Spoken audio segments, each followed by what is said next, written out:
Good evening. Hello. Welcome to the Palmer Museum of Art. We're so happy to have you all here. I'm Brandy Breslin, Director of Education at the Palmer, and we're so excited to be here for Artists Lecture tonight with Devan Shimoyama. So this program is presented as part of our programming related to our special exhibition, Made in PA. It's the first of a few artist lectures, which is great. And it's also in partnership with our great friends at the School of Visual Arts through their John M. Anderson Endowed Lecture Series. So I also wanted to let everyone know that while we're having this live talk here at the Palmer, we're also offering this via webinar to people who couldn't join us in person. So I wanted to let everyone know that. You probably recognize the Zoom bar at the top. So I just wanted to make sure everybody knew that, because it does come maybe with some different sort of tech issues. So do note that, for instance, tonight I'm talking through Devan's microphone, so it may in fact light up differently for the people on the Zoom webinar, and that's me calling it out for them. Okay, following the artists' talk tonight, we will have time for brief Q&A. So for those here in the museum, the microphone come to you, get your question. For those on our webinar, please type it into the Q&A box on Zoom, and I will bring your question to the group. At this time, I would like to offer a land acknowledgement. So the Pennsylvania State University campuses are located on the original homelands of the Erie, the Haudenosaunee, the Lenape, the Monongahela, the Shawnee, the Susquehannock, and the Wajaji nations. As a land-grant institution, we acknowledge and honor the traditional caretakers of these lands and strive to understand and model their responsible stewardship. We also acknowledge the longer history of these lands and our place in that history. So this acknowledgement of land was created in collaboration with the Indigenous Peoples Student Association and the Indigenous Faculty and Staff Alliance. I did mention already that this talk is part of a series related to our Made in PA special exhibition. And this educational programming, this special exhibition opened the new museum building with us June 1st. The exhibition will remain on view through December 1st. So hopefully you've had a chance to get in there already and enjoy it. If not, you have some more opportunities either to see it for the first time or to go back again and again.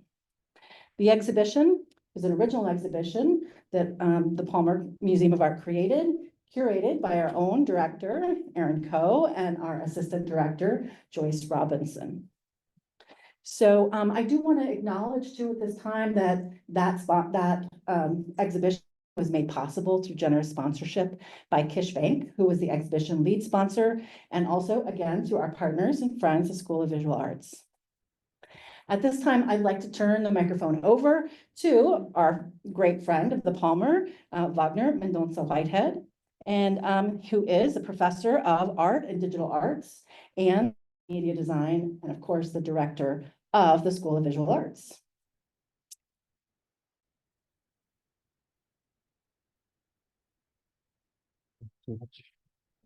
No, you can. Thank you, Brandy. Thank you, everybody, for coming. Nice meeting you all. I'll be very brief and talk a little bit about the Anderson Lecture Series. Each year, the School of Visual Arts brings artists as part of the umbrella of the Anderson Lecture Series, anywhere between 6 and 10 artists. And quite often, we collaborate with the Palmer Museum of Art. Today is a very special day because this is our first collaboration of the season and the first time we're in the new building. So thank you all so much.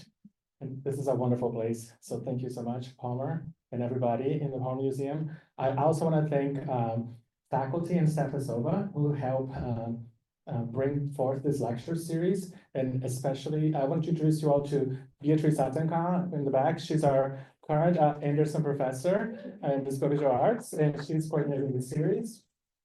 The current series that you're seeing now, will start today. It was curated by Lindsay Lanfried and the committee at SOVA, and Beatrice is going to be curating with the committee the following lecture series. So a brief few words about the history of the lecture series. Dr. John Mueller Anderson, a professor emeritus, was an Evan Pugh research professor of philosophy, and he was really interested in the philosophy of art and painting.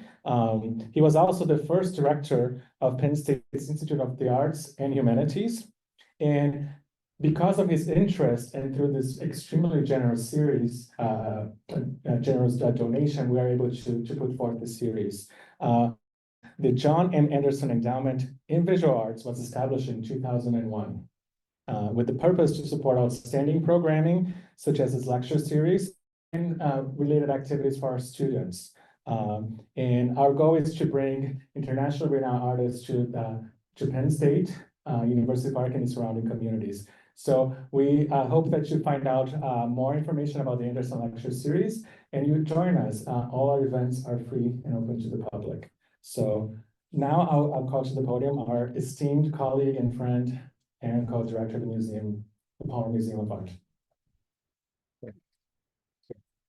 Okay, thank you so much. Yeah. And thank you for your generous support of the exhibition Made in PA, and for all you do for the Palmer Museum of Art. We are so grateful to you. Wagner, thank you. And welcome everybody to the new Palmer Museum of Art. Yay! We're so delighted that you've joined us this evening.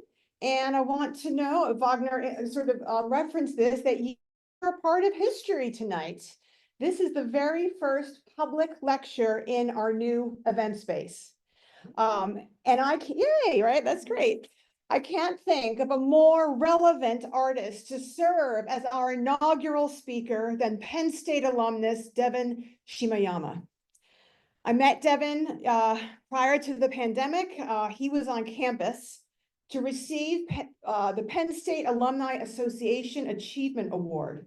This was early in 2019, and we had an opportunity to meet in the former museum building on Curtin Road. I myself had been here just 2 years, and it was a great opportunity. I always enjoy becoming acquainted with and more familiar with SOVA alum, and especially an emerging artist like Devan, who I think I would safely say, when I first met you, I would call you an emerging artist. Today, I would say he is established as a major figure in the contemporary art world for his paintings, sculpture, and installations that explore the politics of queer culture while navigating his own personal narratives. At the time, when I met Devan, we were just in the very early planning phases, if you can believe it, for the new museum. But as we got closer to the plans for the opening of our new building and our inaugural exhibitions, Devan's work was never far from my mind, or that of my colleague, Joyce Robinson, who I curated Made in PA with. Back when I conceived of the exhibition Made in PA, which focuses on post-war modern and contemporary artists who either hail from Pennsylvania or have established their homes and careers in the Keystone State, it provided an opportunity to invite Devan back to Penn State, so to speak, to participate in the exhibition. Indeed, Devan was born and raised in Philadelphia. He lived and works in Pittsburgh. He graduated from Penn State in 2011 with a BFA in drawing and painting. He went on to receive his MFA from Yale University School of Art in 2014. He has since taught at the Carnegie Mellon University in Pittsburgh, and his work has been exhibited throughout the United States and is represented in the collections of museums far and wide. And hopefully one day, right, Joyce, here at the Palmer, we're working on that, right, Devan? Okay. He is currently represented by the DeBuck Gallery in New York City and Kaveh Gupta Gallery in Chicago. For the exhibition Made in PA, initially Joyce and I thought we would borrow a painting by Devan, and instead we decided to feature one of his large-scale multimedia installations titled, fittingly, The Grove from 2021. For those of you who've been in the galleries, I think you would agree, this spectacular work is the centerpiece of the exhibition, and a work that encapsulates all of the thematic threads of Made in PA. As you encounter this work in the special exhibition gallery, you will discover an imagined gleaming monument to the tumult and tragedy brought on by racial violence and the pandemic. The Grove invites us to immerse ourselves in the meditative light of a bedazzled forest-like space with a canopy of crisscrossing utility lines, a dangling array of bejeweled sneakers, and vibrant displays of silk, flowers, fauna, and butterflies. This work emanates a sense of healing and hope, of magic and mystery that is at the heart of Devan's extraordinary body of work, which we have the pleasure of learning more about this evening. So on that note, please join me in a warm welcome for Devan Shimoyama. Thank you.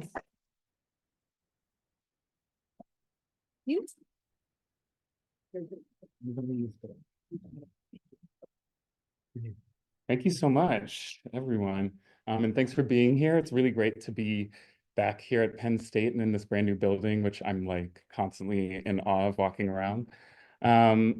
I am going to talk a little bit about the project that's here, but I'm also going to give a bit of a broader overview of my practice over not necessarily since I was here, because that's not so great compared to what I've been doing recently, which I'm much more invested in. But yeah, I am predominantly a painter. Most of the work that I make and have made is through that lens. I created that foundation here at Penn State and have continued to use that even when making work that's a little more socially engaged or immersive, such as installations. So everything for me is still through that lens of painting. Here. So recently, this is from an installation that I had earlier this year in Finland, and I've been thinking a lot about how strange it is sometimes when I get these opportunities to exhibit my work in places where, to me, it makes almost no sense. But I think for me, that's really compelling and fascinating to think about, what does it mean for me to show up in a place where I couldn't be more opposite in terms of my lived experience and share something from a deeply personal and very specific and niche place. Generally speaking, my work seeks to examine and uplift the indomitable spirit of the queer Black male. I really think a lot about the ways in which that gay male sexuality comes into question, the sort of exploration of locating the queer Black male in today's society, but also using myth and fiction to explore that, as well as maybe situating it sometimes in reality a bit. So this is part of a body of work that I've developed over the last about 8 years, focusing on barbershops, Black barbershop spaces specifically. These are fictional patrons of that barbershop inside of a kind of highly aestheticized space that's a hybrid space of my childhood's basement, where I would get my hair cut by my uncle instead of going to a Black barbershop, where I often felt a little bit uncomfortable due to the heightened amount of specific kind of masculinity there, sometimes not so welcoming towards queer identifying people or females as well. So in this installation, the wall paneling is reflective of that basement space in my grandmother's house. And then the kind of silk flowers reminiscent of that space as well. It's exaggerated by the high key pink chromatic colors on the chairs that kind of exists also in the paintings. This is a close-up shot of the Grove installation. Another place in which my work exists is kind of this enchanted paradise installation space using materials that reference spontaneous memorials. I grew up in Philadelphia, as was said earlier, and I was used to seeing these kinds of materials used on memorials that you might have seen driving past if someone passed away. Maybe you've seen like a bicycle painted white with flowers, fake flowers coming out, or on the side of a road, you might see something like that, or So I kind of used those materials for this installation, which was commissioned to me by curator Ashley Melise at the Smithsonian Arts and Industries Building for an exhibition titled Futures. This was an interesting work for me, just given that it is the largest thing that I've ever made, and having been able to develop this work over the course of over a year to bring it to life in a way that I don't normally work in my studio. So it was a bit of a bigger lift, and outsourcing some of the efforts to make this come to life was really a huge learning curve for me. Also in my work, you'll see paintings of Black individuals in domestic spaces, usually populated with lounging, inquisitive readers. They're often reading texts by, you can see here on the painting on the right, I'm reading Witchcraft and the Gay Counterculture by Arthur Evans, which in the 70s was a kind of radical text that was really thinking about Western civilization and the people that it's tried to destroy, specifically women, queer identifying people, or queer presenting people. And also talking about the mythic link between paganism and homosexuality. On the left, you can see on that bookshelf, there's some books such as Octavia Butler's Bloodchild. There's also some books of poems by Black poets that are of generation. So they all, this is including Ricky Laurentis, Safia Sinclair, Aria D. Matthews, and Roger Reeves. Some of their earlier books of poems, they all actually were so generous to come and perform an evening of readings to the public called The Black Ecstatic, in conjunction with my first solo exhibition at the Andy Warhol Museum of Art in 2019. I'm making a bit of a shift. So talking about also the ways in which fiction, popular culture can intersect my work. I think a lot about the ways in which Blackness kind of pops up in popular culture and when I was growing up, and how I've perceived it and received it in really in interesting ways, in different ways. This is maybe going to take you through how I've arrived at some paintings thinking about Black monsters, but I had seen Vampira, or later called Old Dracula. When I guess it came to America, they retitled it Old Dracula. But this film was a kind of blaxploitation film, and in the 70s, and it's it's kind of riding the wave of Old Frankenstein. Right after that, that movie had done really well, and so they made this version. And so I kind of love these the differences between these two posters in terms of how much you can tell really what's maybe going to happen in these movies and who's the actual star. So in the first iteration, you might not know who Vampira is, but in the second, I think you can tell who she is there. The titular character being the Black woman there. So the whole premise of this film is that Count Dracula is an old vampire who, because of his advanced age, is forced to host tours of his castle to get new victims. And he's trying to revive his long-lost love, Vampira, and he needs to find a new victim and perform blood transfusion. So, you know, he's bringing all these people in, and it's kind of like a Playboy house kind of situation. There's all these beautiful women all around, and one of them is Black. And he bites all of these women, and the one who wakes up and doesn't pass away is the one Black woman, which is like an intense, horrific shock to the masses, and it must be a mistake, and all these things. And so this is Teresa Graves, who plays Vampira.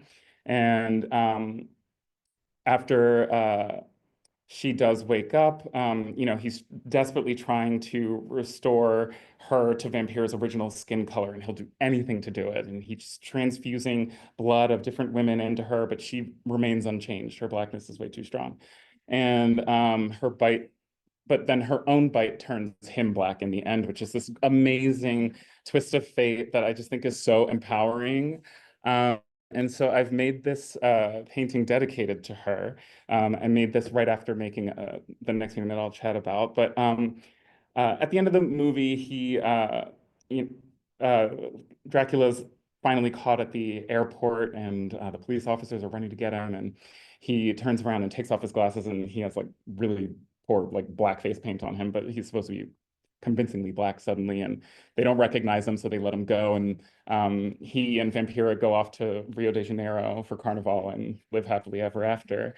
And I kind of think that there's something really magical and empowering about that narrative. So this painting was dedicated to her, another iconic vampiress, a black monster who I think is someone who really affected me as a young teen growing up. Aaliyah as Queen Akasha and Queen of the Damned. She, uh, the R&B superstar of the early 2000s. This is part of the Anne Rice's Vampire Chronicles series, and which led to Interview with the Vampire. And in this film, she plays like the kind of original vampire. She's been slumbering. So after years of slumber, this other vampire, Lestat, has awakened, and he's found acceptance in this kind of tatted up and pierced, edgy crowd.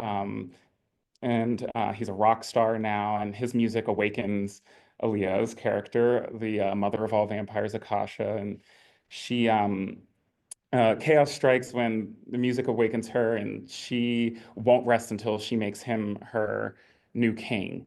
And so this is yet another story of a kind of black vampiress monster who falls in love with a white male, but then kind of takes control of the narrative entirely.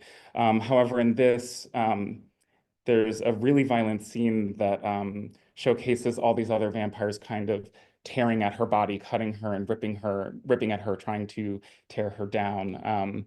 And I just really thought about that, about how there's this kind of fear, this deep-seated fear of Black femininity, yet there's also this allure, this like desire to reach and grab some for your own. And so I think a lot about how popular culture has kind of indebted itself largely to Black femininity. And so I've made these two portraits, this one along with the other one, these twinned vampiress portraits celebrating that. Here's a close-up. These paintings are, by the way, 6 feet tall, 6-foot squares, mixed media. I'm using colored pencil for the rendering of the facial features. There's oil paint, collage, glitter, a lot of embellishments, including kind of chopped up jewelry bits and things like that to adorn the crown, as you can see there. These feathered materials and things like that.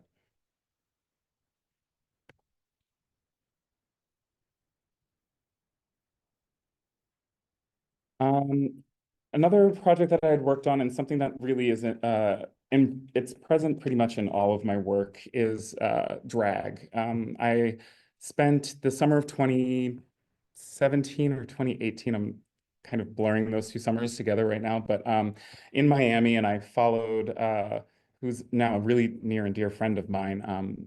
She goes by Miss Toto, and she's a drag performer who started in the Miami scene. I followed her and her drag family as they were getting ready for all of their gigs. I would photograph them. I got to know them, and seeing how they all shared so much love together, and yet also a professional and personal life was just really incredible to see them also kind of adorn their own bodies and construct a new identity within an evening, and become completely different people on stage. And so I made these works dedicated to them, and to honor their process and who they are as well. These works also, and some of these works ended up in conversation with the Ladies and Gentlemen series by Andy Warhol at my exhibition in the Warhol Museum. These works were curated onto a separate floor of mine with one of the drag portraits curated amongst them. These works being really fascinating to me, they weren't exhibited a lot, and they're oddly enough one of the largest series of works that he's made in his career, yet I think it wasn't at him, they were commissioned, but he made hundreds of them, and he was only asked to make, I don't know, some smaller number. But they were based off of photographs that he took personally of trans people that were frequenting this bar that was down the street from his studio. You'll find a lot of people who, it took a long time to find out a lot of their identities, but I think there's maybe one or two of them of Marsha P. Johnson actually as well included in the series. And for decades, they were unlabeled, they were completely anonymous. I don't think any of them were paid very well, but this is an interesting series because it kind of showcased a little bit of, it kind of lifted the veil a little bit towards a little bit more of, I think, Warhol's kind of inner life and his internal desires and curiosities and interests and relationship to his own queerness. This was the painting of Miss Toto that was curated alongside those works.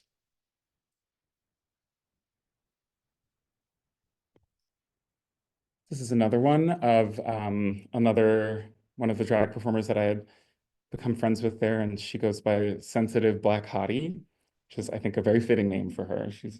She is that.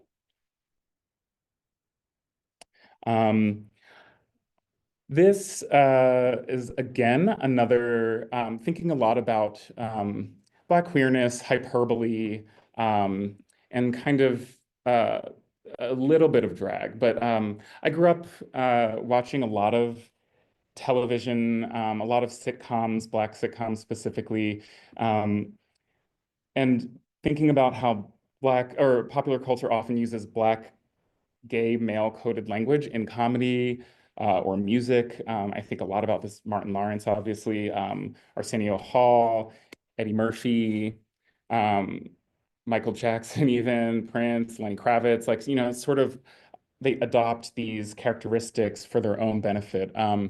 You know, this is so bizarre to think about, but Jamie Foxx here as Wanda Jackson. Wanda was actually known as Ugly Wanda, played by him in the sitcom In Living Color. She's considered the ugliest woman in the world, and she eventually becomes the 5th member of the girl group in Vogue in the show, which is a huge honor, I think.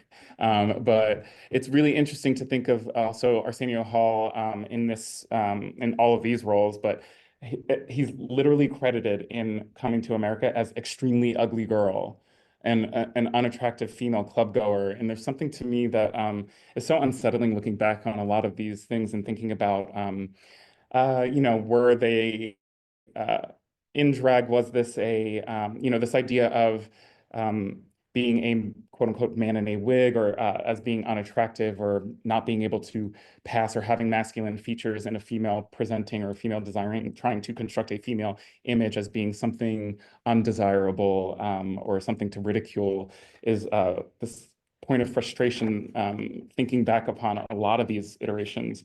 Even looking at Eddie Murphy's representation of like, I mean, the many times he's dressed up as women, female characters as a range. I think Tyler Perry does a slightly more nuanced portrayal of a character like this, where it's based off of an actual woman who has, over the many, many years that he's played Medea, you know, really given a fuller, more complex and nuanced portrayal of a Black matriarchal type of character, as opposed to the very deeply problematic Respucia, as you see in the center. She's very abusive to her husband in that. So in thinking of the kind of man in a wig trope, but trying to use it as an opportunity to reflect upon my own youth, where I would kind of don either hair or even a scarf on top of my head, a t-shirt or something like that when I was a kid, to try to embody a kind of feminine appeal or even just at home alone or something like that. And for me, it was really transformative and it was really effective. And it helped me even in private to feel so much more true to myself. I made these self-portraits that are a part of an ongoing series of me wearing these kind of hairstyles of iconic female, either sometimes fictional, sometimes real performers. So this is self-portrait as Ronnie Spector, and then Mystique. Here's myself as Katrina, the main character from the movie Vamp, played by Grace Jones.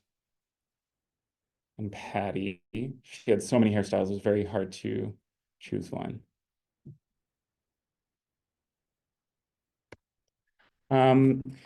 Another larger series of works that I've worked on and continue to work on, it's an ongoing project. I'm trying to wrap it up very soon, but I'm thinking a lot about tarot and making my own iterations of the tarot card illustrations by Pamela Coleman Smith, just the major arcana. I have been investigating the symbolism in those, and also thinking a lot about my own relationship to religion, spirituality, mysticism, divinity. I think all of those things are things that I grew up in a Baptist Christian household, and was certainly not exposed to anything about astrology or tarot or even alternative healing practices, yoga, even, none of that. So for me, it's a investigation has been interesting thinking about what all is out there and how I can kind of see through lines actually through all of these different belief systems in order for me to think that there is truth in all of them. And so I ended up doing this kind of deep dive onto Pamela Coleman Smith just because she kind of has had this recent resurgence. I think she finally was identified as the person that was responsible for the highest selling tarot deck, the most popular images that you can think of. And for the longest time, it was just called the Rider-Waite deck. Now it's the Rider-Waite-Smith deck. She did not get paid very much for this, but she had joined the occult. She agreed to make this the illustrations. She had been known as a painter. She made what I find interesting about her, especially now, I think a lot of people have this conflict of we kind of desire her to be this. We've recently found out that she lived in Jamaica for some time. She's a British woman, and so people have projected onto her that she is, she's this Black woman, and she was queer, and she, was erased from history. And maybe that's true. There's no way to prove actually that she was Black. She may not have had any Black ancestry. She very likely could have been more of a Rachel Dolezal-esque type character where Blackness was projected onto her. I think she had a kind of mysterious, ambiguous kind of look to her, and she really was interested in kind of, if you thought she was a Japanese person, she would paint herself in a kimono and you'd see her wearing that the next day. She was really interested in this performance of identity. She had never had a long relationship with a man. She lived with a long-term female friend of hers for 20 years, but there's no evidence of any type of relationship there, but maybe there was. She really was invested in the mystery, the mystique of her own identity, and taking agency by playing into the confusion of that. And I kind of love that that she did that. So here's some of her paintings. They were very illustrative. She had done illustration work for Jamaican folklore texts. She also had exhibited a few different times, especially with Alfred Stieglitz's gallery, and she kind of made a name for herself. But then, really, after making the tarot images and the tarot deck, she kind of went into obscurity. She converted from the occult to Catholicism for seemingly no reason other than just she decided one day, and yeah, and just like lived her life. And so I really find that that type of journey to be something that kind of mirrors a little bit of how I think a lot about my own relationship with believing all these different things. I feel like I'm trying to investigate them and trying to do it in earnest and really see what fits. Maybe it's just bits and pieces. Maybe, who knows, maybe she's right. Maybe Catholicism is right. I don't think so right now, but it's possible. But um, I do feel like what's interesting is that a quote is that tarot is a visual device, and yet the visual artist who composed them was eclipsed by Waite, the scholar, and Ryder, the manufacturer. So thinking of like this kind of divine practice being obscured by people just wanting to make money, but claiming to believe in something is really interesting. But she really made this her own. As you can see here, an older deck, the Marseille deck, for example, a lot of the cards that are not part of the major arcana are kind of reduced to simplified symbols. Here's the 9 of coins. There's literally 9 coins on it. Pamela Coleman Smith made individual images fully imbued with symbolism of her own, through her own visions that she would have. And so each card is unique. And so the 9 of Pentacles tells its own story fully here. She was actually identified later through each of her cards. All of her illustrations has at the bottom, right? You can see at the bottom right, that's her sigil. So that's actually her initials kind of created into a symbol there, this serpentine snake-like S that wraps around into a P. So this was one of the earlier versions that I've created. So on all of these, I'm going to show you you'll see the Marseille deck, my version in the center, and then the Pamela Coleman Smith iteration on the right. Sometimes these are more direct correlations where I'm kind of just placing a figure in and then kind of mimicking a lot of what actually is happening in the illustration. And sometimes I deviate from that quite greatly. And here is one that I think is a little bit truer to the original, a male character that is holding a wand or a staff that starts to sprout some life on it while in a desert kind of environment. However, I've made it rain in the desert, which kind of is this with a rainbow. I think a lot of people think of that as maybe perhaps something, a positive sign. It could certainly be rain in the desert is not necessarily a very positive thing. It can be something that is quite destructive in that space. And so I'm kind of making these gestures or decisions and then trying to discern afterwards what that could register as. So for me, it's also an exercise in learning to quote unquote read these cards.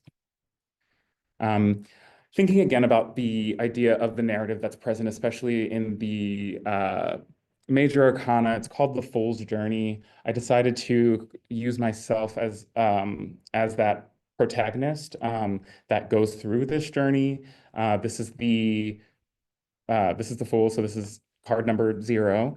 I have put into some of these cards or some of these paintings a lot of more contemporary references to things that I really loved when I was a kid. So here you can see a lot of people think that's a Pokemon. It's not, but I mean, it's a character from an animated cartoon that I watched when I was growing up. Kilala, who's this kind of cat-like fox-ish twin-tailed demon.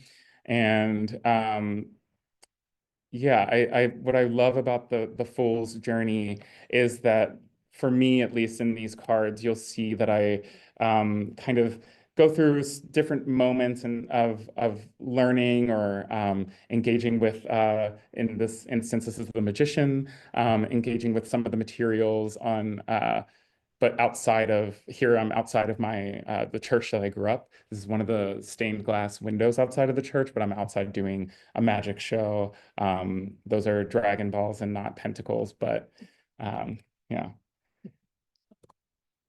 The Fool also does encounter other characters during its journey, and I've integrated into this series portraits of significant members of my family.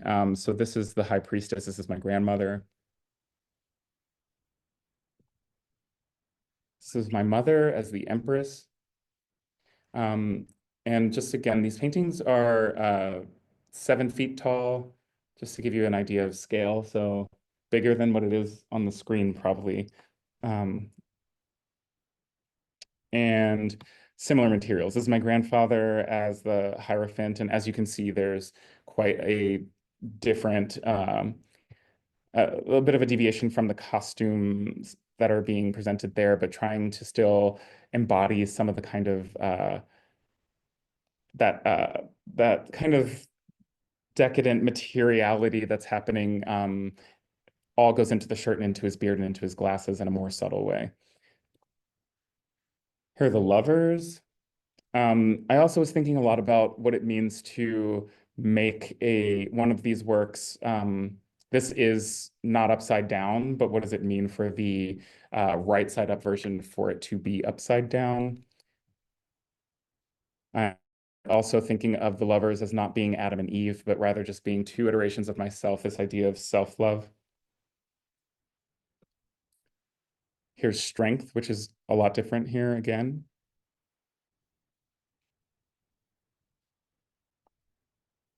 The Hermit.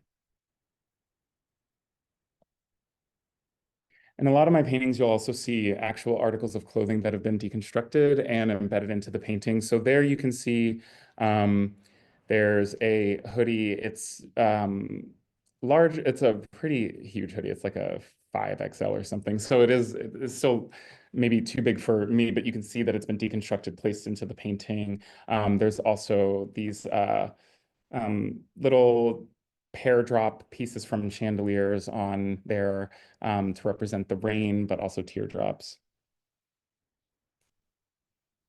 This is the Hanged Man. My old wallet and ID are in there, actually, and some old keys. This one is Death. On this painting on the bottom, you can see that's Rihanna's hand. I had made it after I just decided that I didn't think that she was ever going to release her new album. And this was like years ago, so, and it still hasn't happened, so I don't know. This is Temperance. And so sometimes, again, like you'll see here, there are some moments that are important that are retained in these. Here, the most important thing is that 1 foot is in the water and 1 foot is not. 1 foot is on. That is significant in all iterations of the card that I've seen.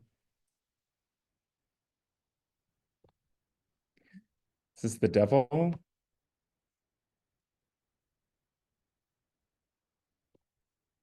This is the only sculptural version of one of these cards that I've made. I still do plan to make a painting iteration of the tower, but I felt as though the tower needed to have the scale of it. So this is about 14 or 15 feet tall. It is completely covered in glitter. It's foam and wood. So it's lighter than it looks, but it is still very heavy. But what I really loved about this was making this was thinking a lot about, I had driven by this old church that had been, I think it had a fire in it and it had this one chimney at the top that had ivy growing out of it. And it was just completely charred and blackened, but it still had this like shimmer to it. Something made me think a lot about this card and the way that if lightning were to strike it, perhaps it turned into this like black onyx kind of materiality. So this was my version of that. It also implicates the viewer in turning him into these figures that have descended or fallen from grace from trying to climb to grab that crown at the top. This is the Star.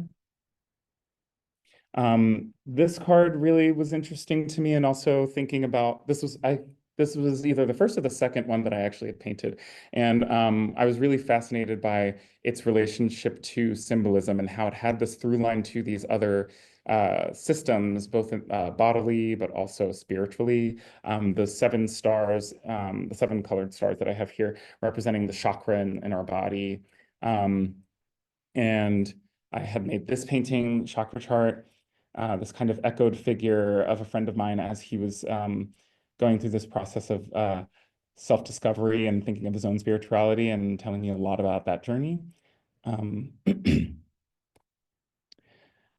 then also thinking about the ways in which friendship had affected my practice. This is a portrait of a friend, a very close friend of mine, one of my best friends, Ricky Laurentis, who has really gone on this really interesting spiritual transformation as well as a physical transformation over the last, I don't know, maybe 5 or 6 years. And I've learned so much from her. She's a poet, and so she's also been really invested in thinking about her relationship to different African deities and her relationship to Onye Songwu and really telling me a lot about like symbols that she thinks about with herself. She's an Aquarius. This is a representation of her as this water bearer. She's pouring water out onto this rainbow mountain, which is kind of a symbol for me, my last name, meaning downward mountain in Japanese. These serpents that kind of represent this symbol for her that reappear for her pretty often. And the representation also of her seeing the super pink moon, which had occurred on an evening of her kind of divulging all of this information to me. And so, yeah, I think for me, a lot of this has informed a lot of this series of work and me even dedicating myself to making these tarot paintings.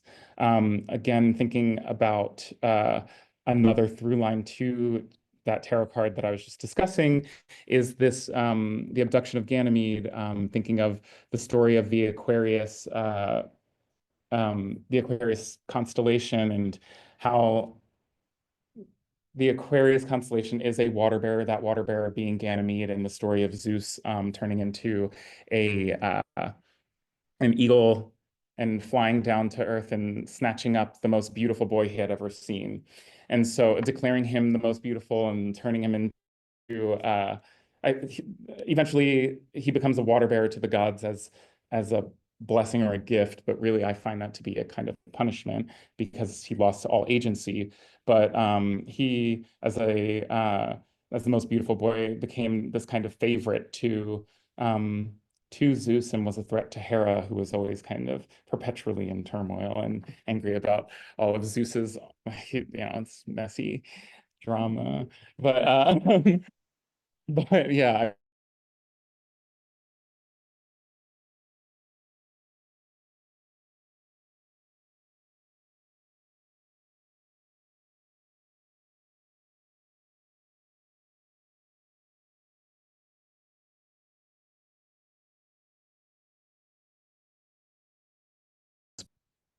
Also, there's a tie between astrological signs and tarot as well. A lot of people believing that there's a way to kind of address or understand a bit more of yourself through learning characteristics here or challenges to overcome through these connections. This is the moon. This is me with my 2 dogs. And there in the background, you can see the tower, one of the towers at least. This is the sun. That's a portrait of me as a and then I grew up learning how to ride horses, and this was Radar, the horse that I rode. Judgment.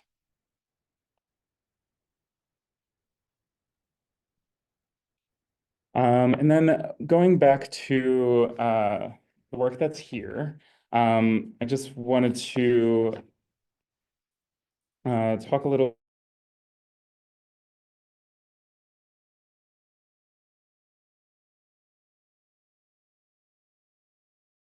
I think what's really interesting is thinking about the materials that people use for this, or craft materials, plastic, synthetic things. Sometimes there are things that are a little bit more uh, ephemeral, candle.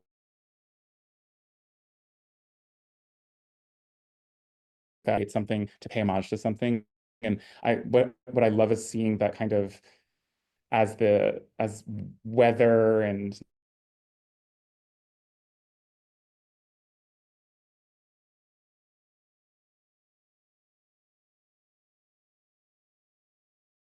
more materials start to accumulate. And I think there's something really powerful to me about that type of accumulation. This is at the Tree of Life synagogue in Pittsburgh, where I live. I lived at the time of the shooting, I lived about around the corner, and it was really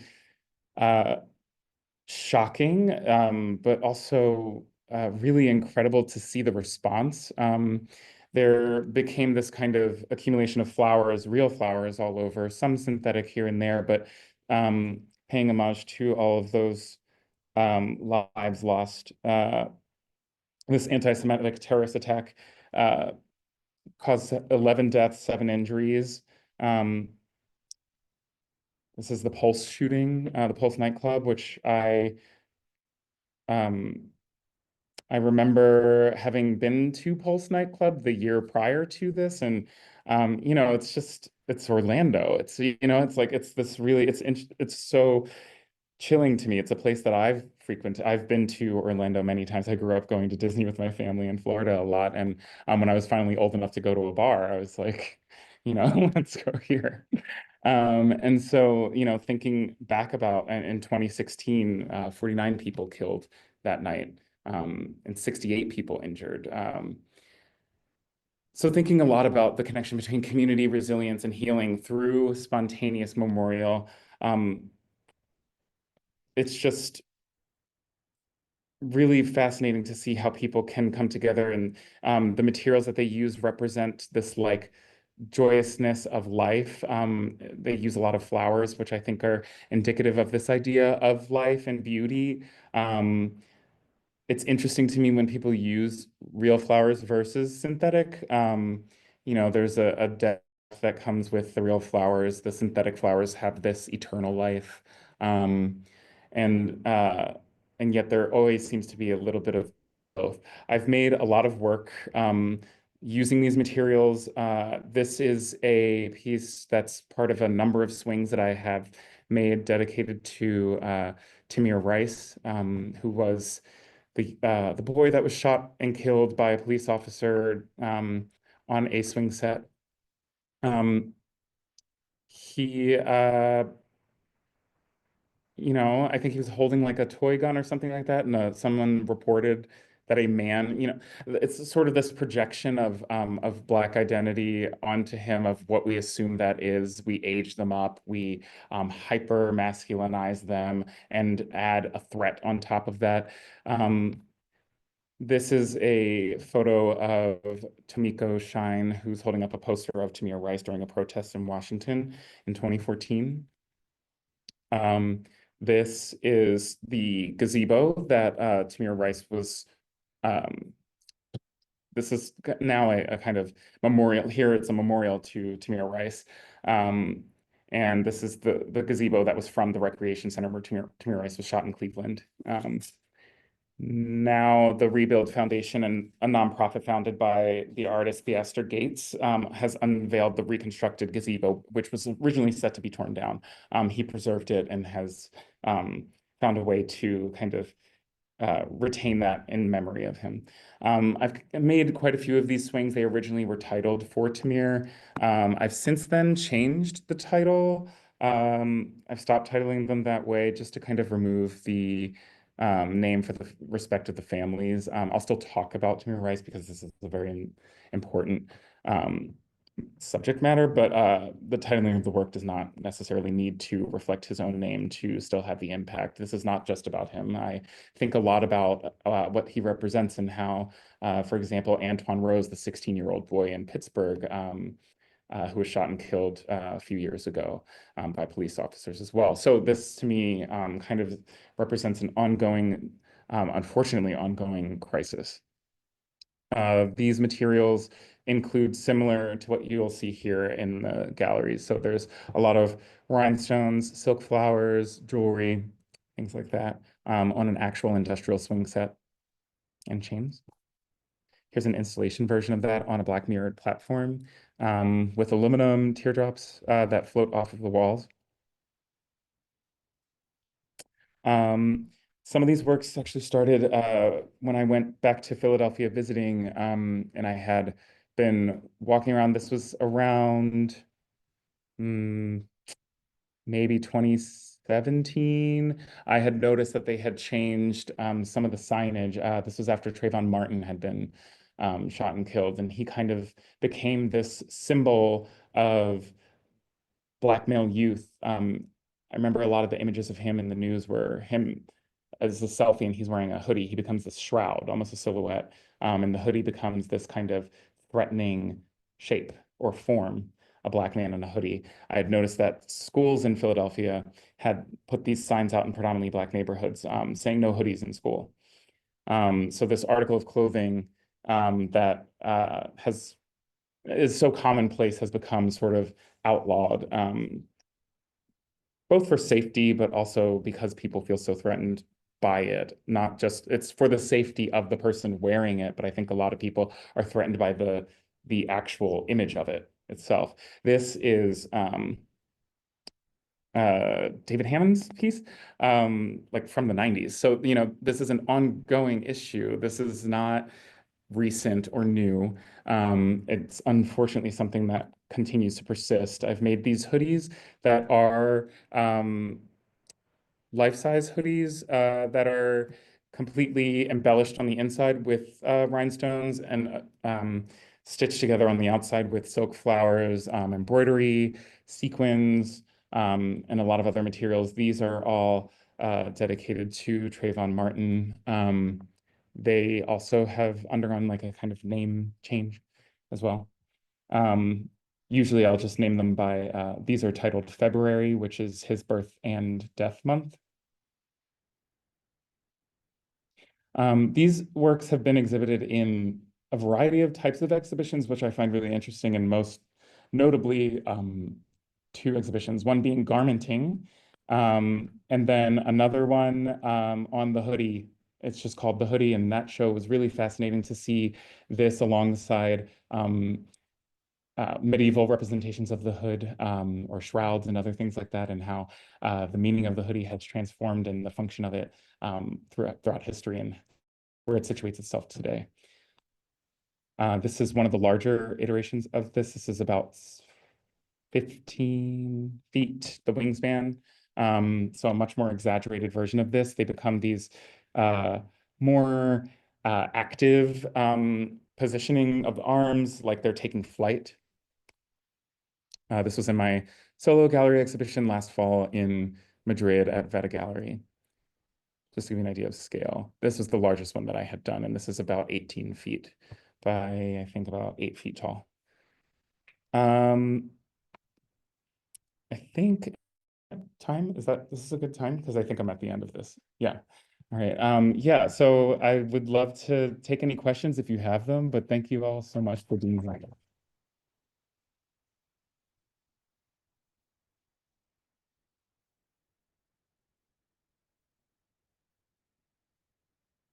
Question, I'll come up and be glad to hand off the microphone so we can all hear. Here I come.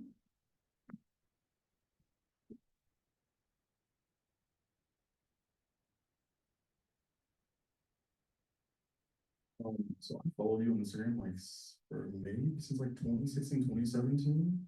And even outside of like that space, I see your work circulate on like platforms like Tumblr and Twitter without even like that aren't you posting them. So I guess how do you feel like the internet has influenced the meaning of your work, you contribute to like its dissemination and also changes its meaning. Yeah, thank you for that. I don't, I don't post that much on social media. I very infrequently, and I post usually if it's just like an announcement for my own show. So yeah, all that stuff I don't really see it. But I am aware that does exist. I think for me, I've always found it important to make work that kind of demands being seen in person. I don't post close-ups. I don't post detail shots. I make work that changes and shifts as you walk past it. The color, the way that light refracts off of the materials, the density of the textures or anything like that. So for me, I've always really valued the in-person viewing. I know that's something that's not something that everybody can access. Obviously, there's only so much work that I've made, and it's only in so many cities for short amounts of time. But I think that it's the most rewarding experience, and I just really want people to go see anything in person, anybody's art. I think that the way that things are disseminated online is a great advertisement for that. But I don't, yeah, I'm not sure what the type of engagement of discourse around it is online. I think comment sections in general are bad news. So, yeah.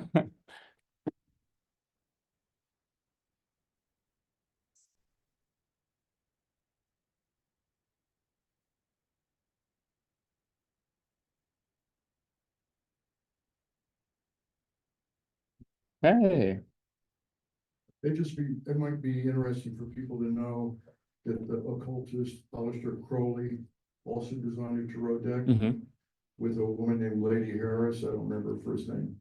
The correspondence between Crowley and Harris is in the Cathay Library. Oh, cool. There's a whole collection of Like letters? correspondence. Yeah, Yeah. in the Fraternal Library, Yeah. sorry. And so I thought people might be interested in knowing that. That's amazing to know. Next That's time great. here, you should Yeah. see. Thank you. I was going to just jump in with a question about the materials you just talked about. And I noticed you refer to a lot of your works as paintings, but of Mhm. course they have additional materials involved with them. And I seem to recognize some of those materials across the work that's here in the gallery. Do you have any particular materials? You mentioned one that was like the crystals from a chandelier. Do any of these materials kind of come with sort of additional or past lives or?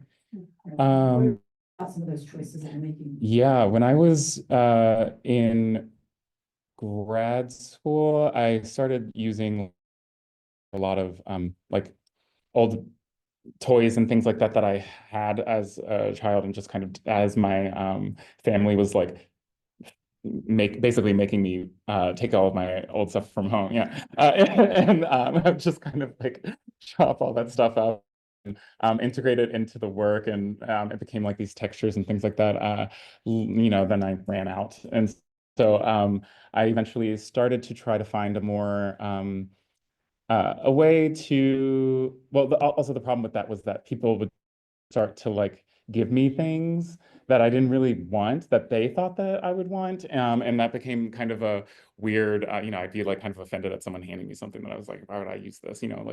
And so I changed the ways in which I thought about materials as starting to create a kind of like, I talk about visual language a lot, and language actually having like a syntactical approach to painting. And so saying that, okay, like if this is going to be the nighttime sky, this is what this material means when I use it every single time, or this is how hair is depicted. This is just the language of my paintings. And so I started to assign meaning to certain types of materials. And I think that that was really important for me to do pretty early on. And so now for me, it's second nature. So a lot of the materials that I'm using are, like I said, silk flower there's a lot of collage material, so there's like holographic film, which you'll see some in a lot of the barbershop paintings, for example. That holographic film represents mirrors. The hair in all my paintings is glitter that's suspended in an acrylic binder and layered many times in these like large clumps. And I can name a few other materials. I think in the eyes, there's usually costume jewelry and rhinestones. And then all of the mouths are either from usually Black magazines that I grew up reading. So like Ebony magazine, like sort of catering towards women. So there's female models. Mouths is kind of voiced to.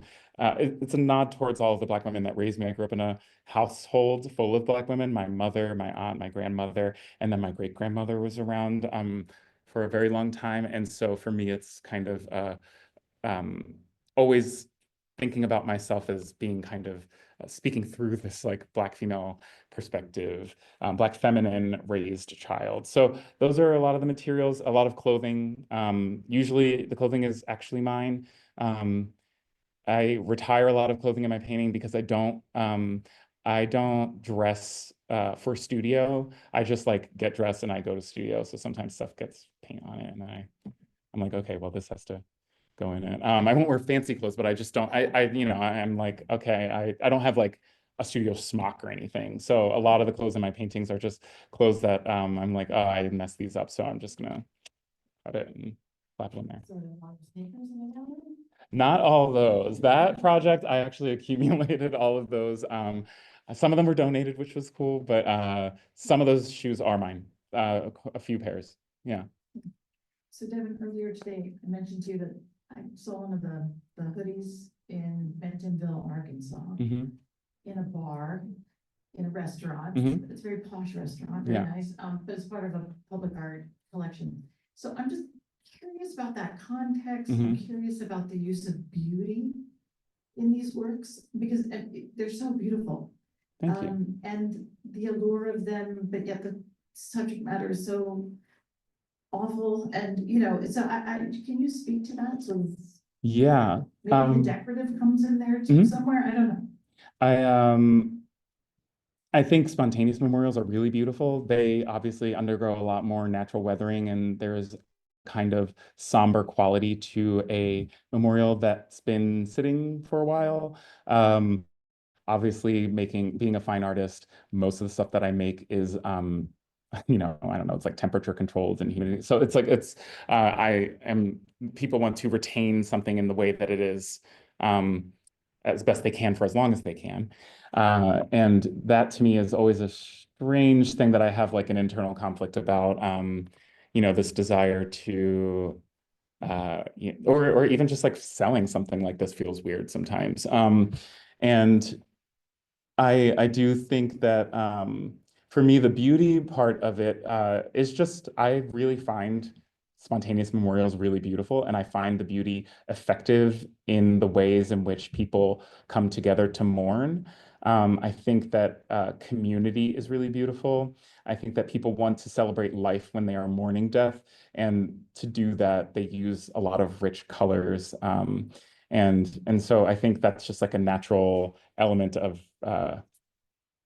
that process. So for me, that's where the materiality comes from. But yeah, I do, I think about like once something leaves my studio, I don't really have a ton of control over where it goes. That's in a bar at a really chic place with a collection.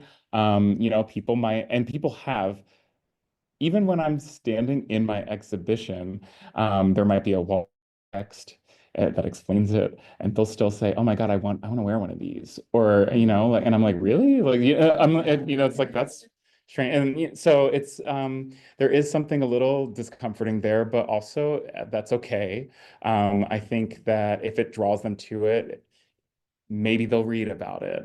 Maybe they'll have that. I've had people that tell me that they looked at it and cried in front of it. And so, before they even knew what it was. So I think it has a different type of impact depending on where you are. I remember even earlier this year in the spring, I was in Italy and I was in a small town, and there were white bicycles everywhere with bouquets of flowers going out. And I go, oh my God, like what happened?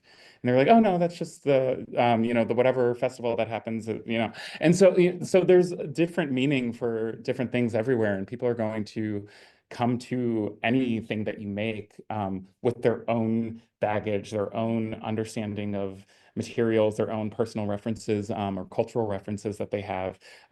People in Spain see these flowers and go, oh, have you seen the flamenco performance at the bar down the street? And I'm like, that's not what this is about, but I would love to go. It's I think sharing knowledge and culture sometimes is a little awkward, but I think so necessary. And so that's okay too. We do have a question from one of our webinar attendees, Mhm. and they ask, is there a particular reason you're fascinated with Black monsters in media? Oh yeah. I've wanted to paint actually more of them. I am learning that that I'm just a little bit scatterbrained. I have a lot of different projects going on at the same time. And so I need to just like go back. I have to return to things later, but I have painted more of them. The idea of the Black Monster was just interesting to me, especially in those two cases that I talked about. I think in that they are so immensely powerful, yet terrifying, yet sexy and alluring, and they're confident, and they're all these things that I desire to be, yet they're also the villain. And something about that is really interesting to think about this idea of having confidence and security and knowing who you are and being so absolute in your Blackness and your femininity and all these other things that it strikes fear. And that conflict, I'm really fascinated by that power. And I think it's mirrored a lot in popular culture. I see it all the time with just, I don't know, you can look at any kind of a female celebrity who's really empowered and see that kind of incited response if you go into the comments sections of any of her posts or something like that. So yeah, I think it just kind of mirrors something that I desire to build for myself, but also that I recognize the kind of complexity of it. All right, I think we'll make time for one more question, and your hand was already up.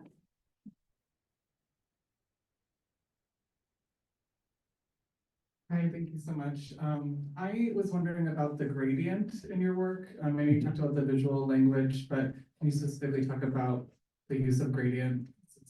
Yeah. Pretty- Yeah, I forgot about that. I do it in every painting, but again, like it becomes second nature to me. But it started as this thing I was doing in paintings where it would kind of denote temperature zones in the body, or sometimes a kind of like a cognitive space of being like lightheaded. So it would kind of get lighter towards the top, and then you'd see sometimes the fingertips would be this like intensified hot color as it touched or grazed a body. So it was starting as that and sort of kind of became a way for me to think of actually this a gradient as being something that inherently is infinite, but being contained in a body. And so the body as a container for something infinite, it felt like a way for me to think of these Black bodies in these paintings as being something with so much power internalized that could sort of like burst at the seams at any moment. So that's kind of what it's become now when I reflect on it. But it started as just a way for me to kind of think about the heat in the body. Yeah. Well, thank you so much. I think, yes. Thank you.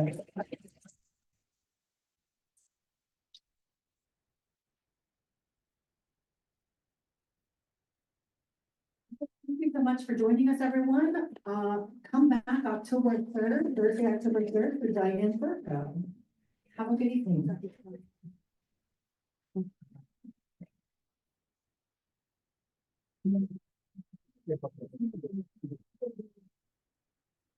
Bye.